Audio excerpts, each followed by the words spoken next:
Pemerintah Kabupaten Sintang memiliki visi terwujudnya masyarakat Kabupaten Sintang yang cerdas, sehat, rukun, sejahtera, maju dan lestari, didukung dengan penerapan tata kelola yang baik dan bersih pada tahun 2026. Untuk mewujudkan visi masyarakat Kabupaten Sintang yang sehat, pemerintah Kabupaten Sintang memiliki organisasi perangkat daerah yang bertugas melaksanakan pembangunan dan pelayanan di bidang kesehatan, yaitu Dinas Kesehatan Kabupaten Sintang. Dalam melaksanakan pembangunan dan pelayanan di bidang kesehatan, Dinas Kesehatan Kabupaten Sintang memiliki visi memberikan pelayanan kesehatan yang baik, berkualitas, dan merata untuk seluruh masyarakat Kabupaten Sintang. Untuk mewujudkan tujuan tersebut, Dinas Kesehatan Kabupaten Sintang mendorong seluruh puskesmas, postu, dan polindes di Kabupaten Sintang untuk memberikan pelayanan berkualitas dan memberikan solusi pada pasien yang datang berobat. Nah, sekarang kita sedang berada di kantor Dinas Kesehatan Kabupaten Sintang. Mau tahu pelayanan apa saja yang ada di Dinas Kesehatan ini? Ayo kita masuk.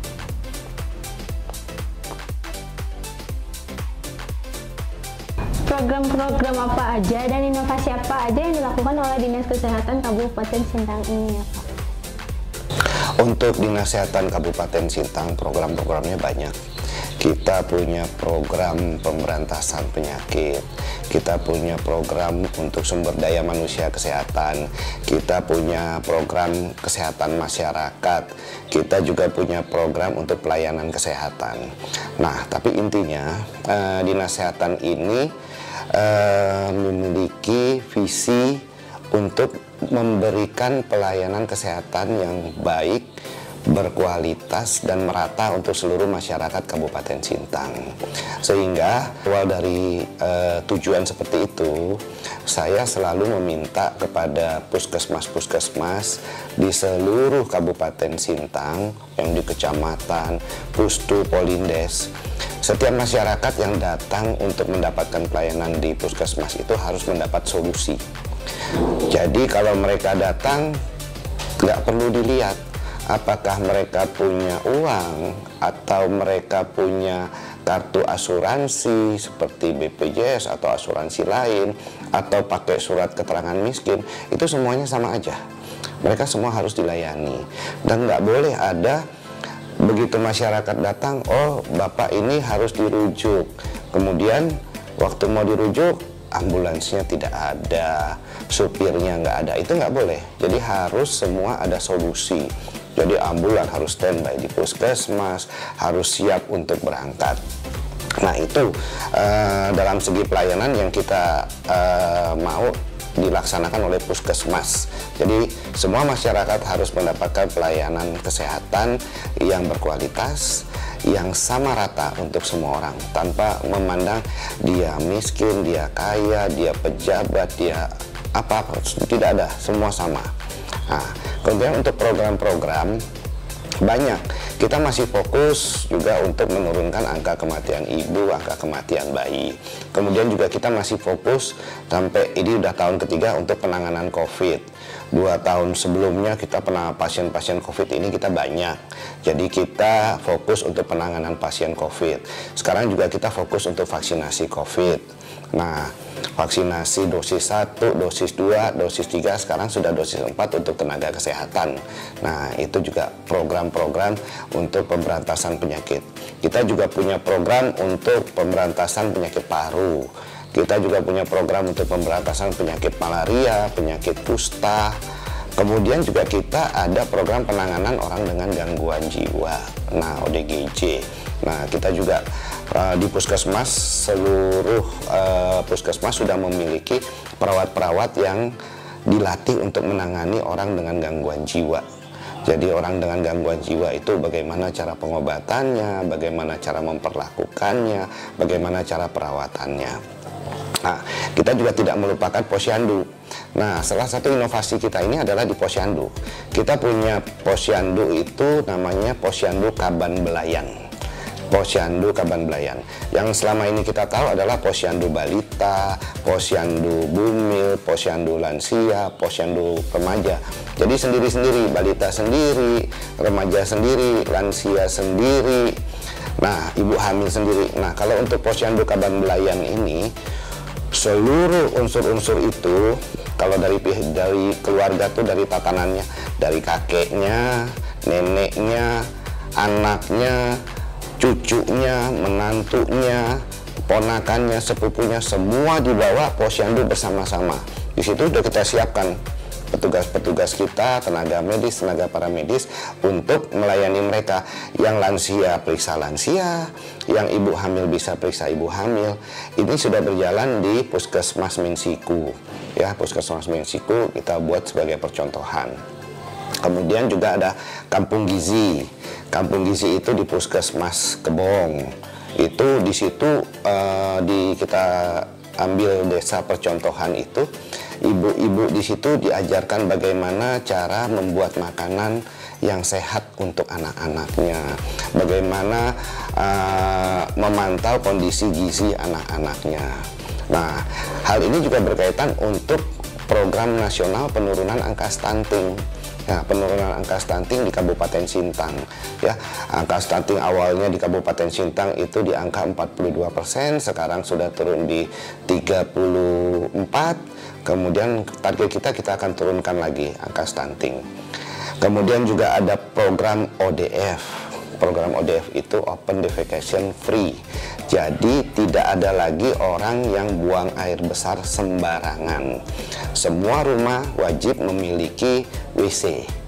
Nah, juga tidak kalah pentingnya adalah pemerataan tenaga kesehatan sampai ke desa. Kita punya target. Sekarang ini sudah sekitar 80% tenaga kesehatan sudah menempati desa-desa yang ada di Kabupaten Sintang. Target kita ke 1 atau 2 tahun ke depan ini, untuk satu desa ini harus memiliki 2 tenaga kesehatan, 1 perawat dan 1 bidan. Nah, itulah garis besar tuh program-program yang dilaksanakan oleh Dinas Kesehatan Kabupaten Sintang. Nah, tadi kita lihat Prolanis itu namanya program untuk penyakit tidak menular.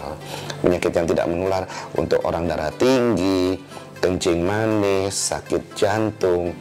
Dalam melaksanakan tugas dan fungsinya, Dinas Kesehatan Kabupaten Sintang memiliki susunan organisasi yang terdiri dari sekretariat, bidang kesehatan masyarakat, bidang sumber daya kesehatan, bidang pemberantasan penyakit, dan bidang pelayanan kesehatan.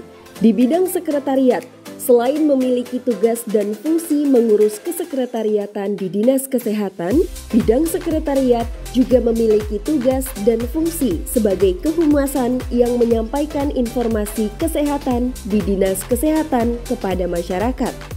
Bidang sekretariat Dinas Kesehatan Kabupaten Sintang mempunyai berbagai program, di antaranya memberikan pelayanan publik kepada masyarakat, baik informasi kesehatan maupun informasi perizinan terhadap pelaku usaha rumah tangga dan pelaku usaha kesehatan yang akan mendirikan usaha. Pak, dalam meningkatkan kualitas dinas kesehatan, peran humas di sini seperti apa ya, Pak? Oh ya, jadi kita memang punya satu dulunya seksi humas, ya. Jadi humas ini adalah merupakan perpanjangan tangan kita ataupun merupakan speaker kita lah untuk menyampaikan informasi yang ada di sini kepada masyarakat. Untuk program-programnya seperti apa, Pak? Yang penting mungkin masyarakat tahu secara khusus untuk pelaku-pelaku usaha industri rumah tangga, ya kan banyak itu industri rumah tangga bikin keripik, bikin jamu atau apapun itu nanti kita punya di sini di humas itu ada namanya pelayanan publik. Itu akan memberikan informasi ya bagaimana, kemudian nanti izinnya itu dari satu pintu, tapi rekomendasinya dari Dinas Kesehatan. Ataupun mungkin ada masyarakat kita yang melakukan usaha kesehatan seperti bikin apotik, bikin klinik atau yang lainnya, Dinas Kesehatan tentunya memberikan rekomendasi. Nah, itulah salah satu nanti di samping informasi kesehatan juga informasi publik yang memang ada di seksi kehumasan kita. Dan juga di samping itu kita juga punya mungkin masyarakat perlu tahu ada Instagram Dinkes, ada juga Facebook ya, dan juga ada beberapa sosial media di mana mungkin masyarakat bisa melihat ya kegiatan-kegiatan kita dan informasi ya, bisa juga bertanya di sana di Instagram contohnya. Nah, seperti itu. Nah, sekarang kita sedang berada di ruang pelayanan publik Dinas Kesehatan Kabupaten Sintang. Mau tahu apa saja yang dilayani di ruang pelayanan publik Dinas Kesehatan Kabupaten Sintang ini? Yuk kita lihat!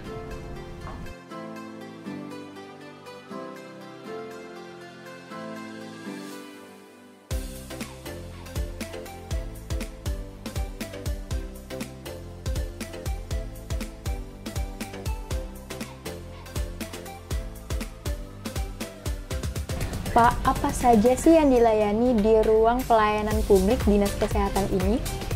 Kami di ruang pelayanan publik ini bertugas memberikan layanan kepada masyarakat, baik terkait informasi bidang kesehatan, juga terkait dengan perizinan.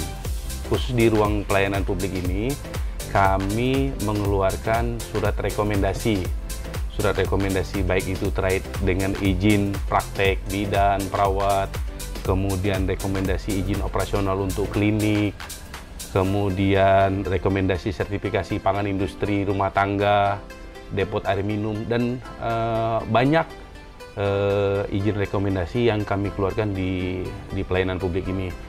Seingat saya ada kurang lebih 36 rekomendasi izin pelayanan publik yang kami layani di sini.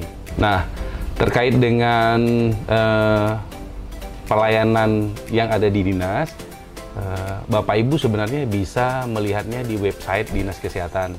Di situ kami juga menyampaikan terkait dengan persyaratan apa saja yang diperlukan untuk mengurus perizinan, sehingga Bapak Ibu tidak perlu datang ke dinas, cukup membuka website, sehingga perizinan apa yang nanti Bapak Ibu pengen urus bisa dilihat di website Dinas Kesehatan. Di bidang kesehatan masyarakat, Dinas Kesehatan Kabupaten Sintang memiliki program penanganan kesehatan ibu dan anak, program penanganan gizi, program kesehatan lingkungan, serta program promosi kesehatan masyarakat dan pemberdayaan. Bidang kesehatan masyarakat Dinas Kesehatan Kabupaten Sintang juga melakukan berbagai inovasi, di antaranya mencanangkan program pondok gizi di setiap desa.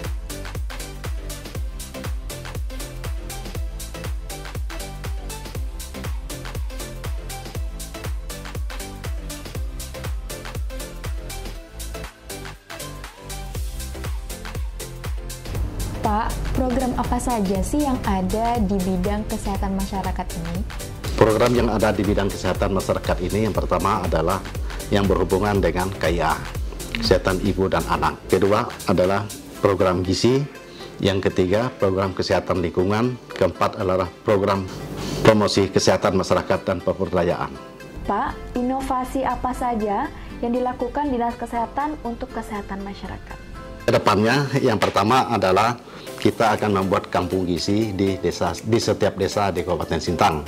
Yang kedua adalah pengembangan posyandu terpadu, artinya posyandu komprehensif, di mana di situ akan dilakukan penimbangan dan check up kesehatan termasuk dari bayi, balita, anak prasekolah, remaja sampai ke wanita usia subur dan lansia.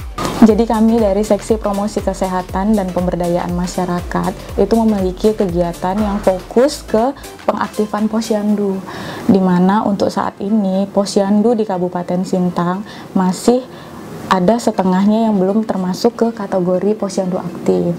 Jadi untuk peningkatan pengaktifan posyandunya, kami melakukan peningkatan kapasitas melalui orientasi komunikasi antar pribadi kepada tenaga kesehatan dan kader posyandu, terutama di desa-desa lokus stunting. Jadi kami langsung turun ke desa lokus stuntingnya untuk melakukan pembinaan dan orientasi. Kemudian untuk fokus kegiatan dari Kementerian Kesehatan mengenai gerakan masyarakat hidup sehat, kami juga sudah melakukan kampanye di 12 kecamatan dari 14 kecamatan yang ada di Kabupaten Sintang. Dalam melakukan pelaksanaan kampanye Germas tersebut, kami sudah melakukan kegiatan aktivitas fisik dengan gerakan senam bersama, pemeriksaan kesehatan rutin sederhana secara bersama-sama, dan makan buah dan sayur yang dilakukan secara bersama-sama di kecamatan. Langsung melibatkan semua lintas sektor masyarakat, perwakilan dari kantor desa dan kecamatan, TNI Polri, dan instansi-instansi terkait. Jadi di Kabupaten Sintang sudah menjadi beberapa tahun untuk Kabupaten Lokus stunting dimulai dari tahun 2019. Nah, ini di dalam penurunan stunting itu terdapat 8 aksi intervensi integrasi penurunan stunting di kabupaten atau kota. Saya jelaskan beberapa langkah dari 8 aksi tersebut. Yang pertama yaitu analisis situasi, kemudian rencana kegiatan, kemudian rembuk stunting, kemudian peraturan bupati atau wali kota tentang peran desa terhadap penanganan stunting, kemudian pembinaan KPM, kemudian yang keenam sistem manajemen data, yang ketujuh pengukuran dan publikasi stunting, kemudian yang delapan yang terakhir yaitu review kinerja tahunan. Untuk kita intervensi stunting, kan kita terobosannya itu pasti ke desa-desa sebagai ujung tombak. Jadi kita di kabupaten hanya membuat sebagai program inovasi, yang program inovasi ini kita rencanakan yaitu kampung gizi desa, yaitu nanti anak-anak yang gizi buruk atau stunting atau gizi kurang itu nanti kita akan kumpulkan di suatu tempat, sudah disediakan oleh desa, berkontribusi dengan petugas yang ada di puskesmas. Itu nanti kita akan mengadakan seperti makan siang bersama. Jadi nanti di situ konsultasi antara ahli gizi, orang tua pasien atau yang gizi buruk atau gizi kurang. Nanti di situ akan diajarkan pengolahan makanan dari lokal. Nanti anggarannya tersebut akan berkontribusi dengan pemerintah desa. Jadi nanti setiap bulan akan dilakukan pengukuran status gizi yang dilakukan oleh ahli gizi yang ada di puskesmas, hingga lebih intensif untuk menurunkan gizi buruk, stunting atau gizi kurang. Untuk bidang sumber daya kesehatan, Dinas Kesehatan Kabupaten Sintang memiliki berbagai program, di antaranya mensuplai alat-alat kesehatan, vaksin dan obat-obatan ke seluruh puskesmas, membantu tenaga kesehatan untuk pengurusan izin-izin praktik kesehatan, seperti pengurusan izin apotik dan pokok obat, melaksanakan pengawasan peredaran makanan produk pelaku industri rumah tangga, dan program-program lainnya. Selain melaksanakan berbagai program yang telah diprogramkan, Bidang Sumber Daya Kesehatan Dinas Kesehatan Kabupaten Sintang telah melakukan berbagai inovasi seperti menciptakan uji kompetensi tenaga kesehatan secara online dan menciptakan aplikasi Simonita. Bidang Sumber Daya Kesehatan juga pernah mendapatkan juara harapan 1 tingkat nasional untuk pengelolaan aplikasi sistem pelaporan narkotika dan psikotropika atau disingkat SIPNAP. Pak, program dan inovasi apa saja yang telah dilakukan di Dinas Kesehatan bidang sumber daya kesehatan? Untuk di subkoordinator farmasi, kita pernah meraih juara harapan 1 nasional untuk siklatnya, merupakan prestasi sendirilah untuk teman-teman yang bekerja di farmasi. Luar biasa lah, kadang-kadang sampai malam, sampai lembur-lembur. Itulah mungkin hasilnya yang dapat kita raih pada tahun kemarin. Kemudian untuk di program sumber daya manusianya, kita ke depannya ada program inovatif yang tadinya teman-teman tenaga kesehatan, terutama yang bidan, perawat, itu kan ada uji kompetisi ya, uji kompetisi berbasis komputer. Kedepannya mungkin mereka secara online, kita akan ciptakan inovasi terbaru untuk mereka ujian. Jadi tidak kita panggil ke sini beratus-ratus orang ngumpul di suatu tempat, tapi nanti cukup dengan online. Mudah-mudahan harapan kita sinyal mendukung. Problem masalah kita akan Zoom meeting, tapi kadang-kadang sinyal tidak mendukung di kecamatan.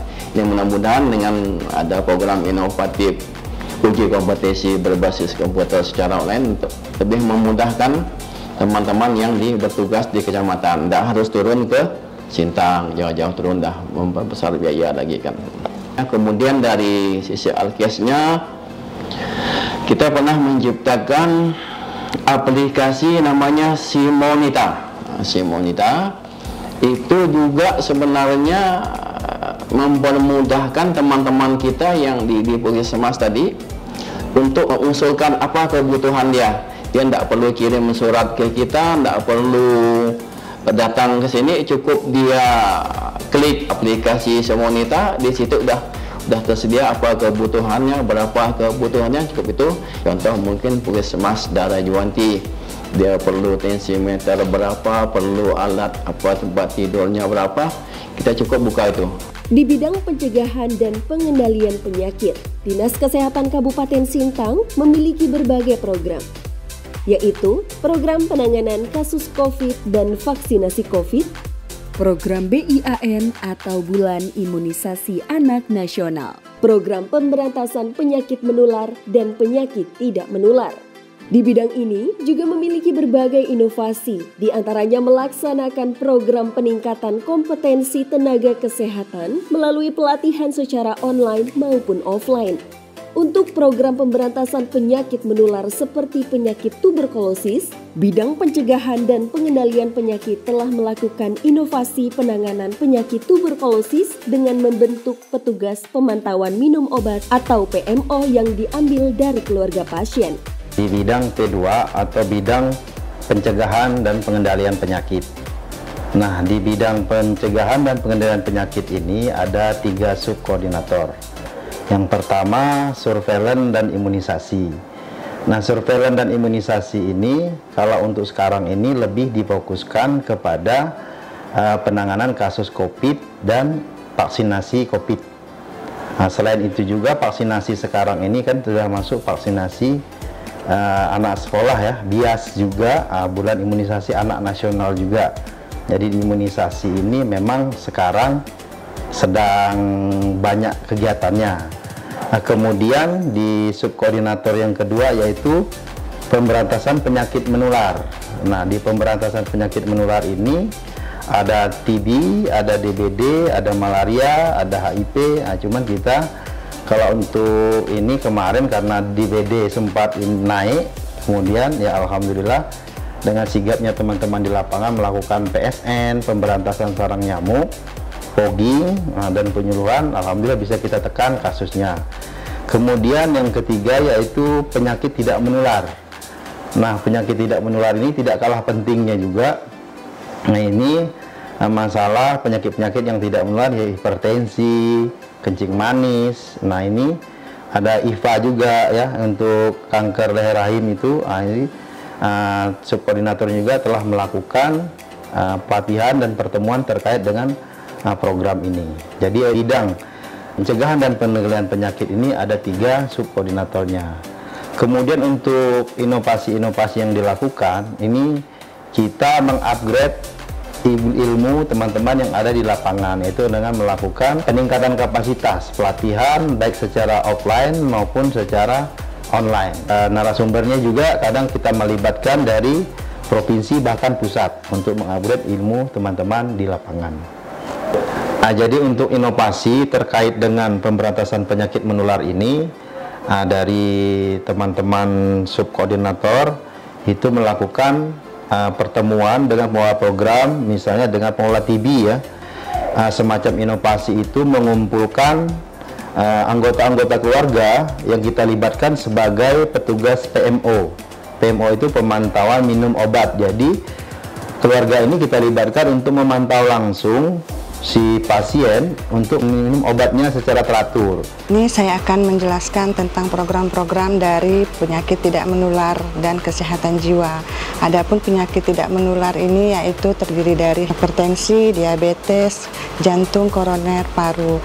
Kemudian untuk kesehatan jiwanya itu ada dinamakan dengan ODGJ berat, yang memang kita timnya memonitor secara langsung pengobatannya itu seumur hidup. Jadi itu yang disebut dengan yang SPM. Ada 3 di sini SPM, yaitu ODGJ beratnya, kemudian diabetes dan tekanan darah tinggi.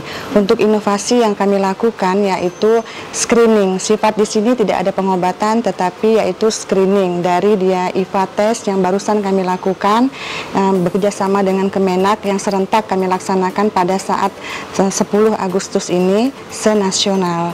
Kemudian itu screening anak-anak remaja masuk ke dalam sasaran dari penyakit tidak menular. Kemudian untuk kesehatan jiwa, kami adalah program untuk mendirikan bangunan rumah sakit jiwa. Itu dia khusus yang terletak di 5 kawasan kabupaten regional wilayah timur yang sekarang dalam masa proses, kemudian sedang ditandatangani oleh pihak gubernur yang nantinya jika di ACC pembangunannya akan dilakukan di Kabupaten Sintang.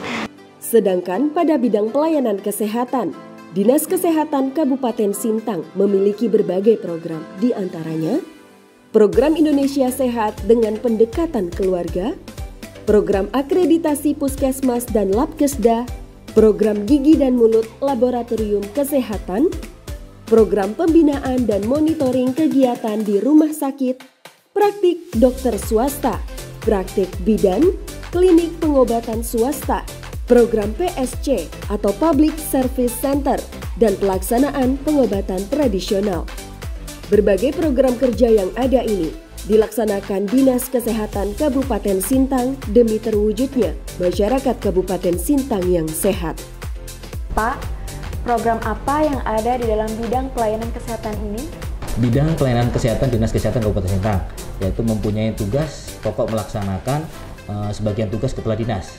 Dan kita terdiri dari 3 bidang atau 3 seksi dan subkoordinator, yaitu yang pertama di bidang pelayanan kesehatan primer, kedua di bidang pelayanan kesehatan tradisional, dan yang ketiga di bidang pelayanan kesehatan rujukan.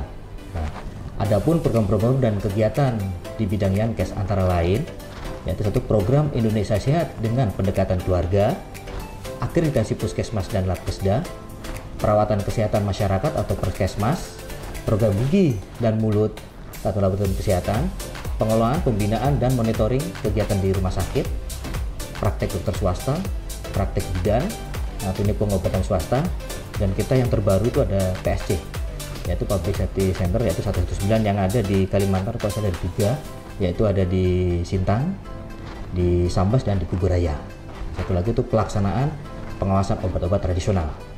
Nah, adapun informasi yang lain, ya kan, di bidang Yankes ini kita juga melakukan manajemen puskesmas, yaitu terdiri dari 20 puskesmas kita sudah melaksanakan akreditasi, dan juga manajemen keuangan di puskesmas juga sudah BLUD, jadi mereka mengolah keuangan secara mandiri tanpa menginduk kepada dinas kesehatan.